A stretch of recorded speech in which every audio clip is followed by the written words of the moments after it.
Tell someone not to think about a red apple. What just happened? The moment you say don't, the brain does exactly that.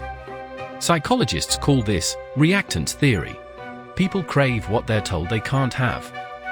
Use it, mention what someone shouldn't notice about you. Watch them notice nothing else. But what if you didn't need forbidden words at all? What if simply acting weak made you the most powerful person in the room? Watch this carefully. Ask someone to help you with something simple. Act like you can't do it. Their ego will take over. They'll do it better than you ever would. And they'll feel good doing it. Weakness, when used right, is the most underrated superpower. But helping isn't always about ego.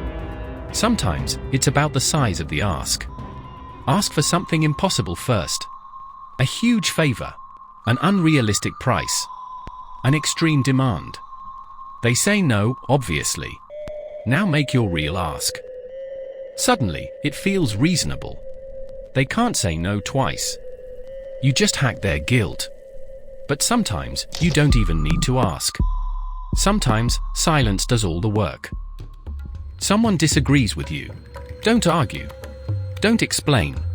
Just pause. Look at them. Say nothing. Their brain will panic. It will search for a reason to agree with you.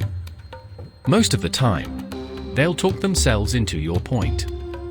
Silence is not weakness. It is pressure without a single word.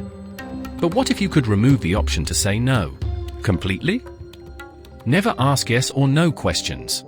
Instead, do you want to meet Monday or Tuesday? Should we go for coffee or lunch? Both options lead to your goal. They feel free. They feel in control. But you wrote the menu. The greatest control is the one people never see coming. And nothing makes people move faster than the fear of losing something forever. People don't want what's available. They want what's almost gone. Only two left. I rarely share this with anyone. This offer ends tonight. Scarcity creates desire out of thin air. Make yourself rare. Make your time rare. Make your energy rare. Watch people fight to be near you. But the deepest trick is making someone believe your idea was always theirs. Plant a seed. Don't give orders. Don't make suggestions. Just ask questions. What do you think would happen if? Have you ever considered? Let their mind connect the dots. When they arrive at your conclusion, they'll defend it like their own. Because in their mind, it is. The most powerful influence is the one that feels like freedom.